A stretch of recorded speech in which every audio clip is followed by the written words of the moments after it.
why you notice that he was, along with the Secretary of State, he was the one also had a primary role in tackling the problems. So he has been to China, he has been India, he has been met Modi. So to undermine India at this point in time, regardless of what the detractors might say, I don't think that's going to happen. And the important part here also is that Biden has significant amount of domestic challenges, and he has to define his own legacy. In my guess and my guesstimate, Biden is a one-term president. In the next election, 2024, he would be 82. The odds of him contesting second time is very remote. And therefore, he has to define what legacy he leaves. Does he end up being a Charan Singh kind of a prime minister whose life's ambition was over in 3 months after hoisting the flag on Red Fort, where he said कि मेरी जिंदगी की अभिलाषा पूरी हो गई. Red Fort पे मैंने झंडा फहराया.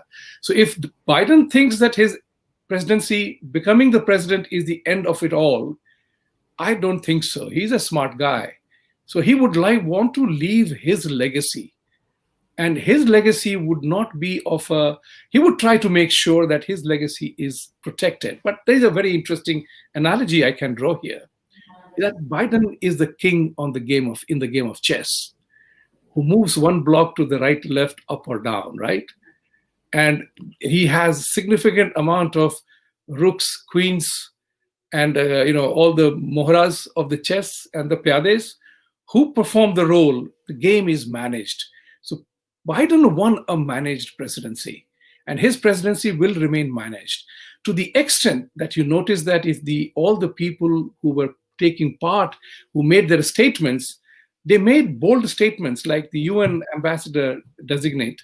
She said, it is the return of multiculturalism, multilateral relationships, right? That's a very strong statement from departing from America, the America first. Likewise, Secretary of State made the statement that we will welcome back our old friends and old allies. Trump did not abandon old friends and old allies. He was setting the path right. So these are very important things to know. And my thing is, again, I said it here first, and it's on our program. I guess that Mr. Biden might just relinquish his presidency in term one itself, somewhere in second year, so that Kamla Haris, the queen on the chessboard, who has unfettered movement capacity and the most important weapon, she prepares for her presidency as a president rerun, not as a vice president. The odds of vice presidents winning the presidential election is littered with failures. So I would suspect that the continuity of Democratic Party political agenda will move in that direction, and Biden will have the opportunity to put in place the first ever woman in the presidency. On the domestic front, Biden will be forced to take some very populist measures.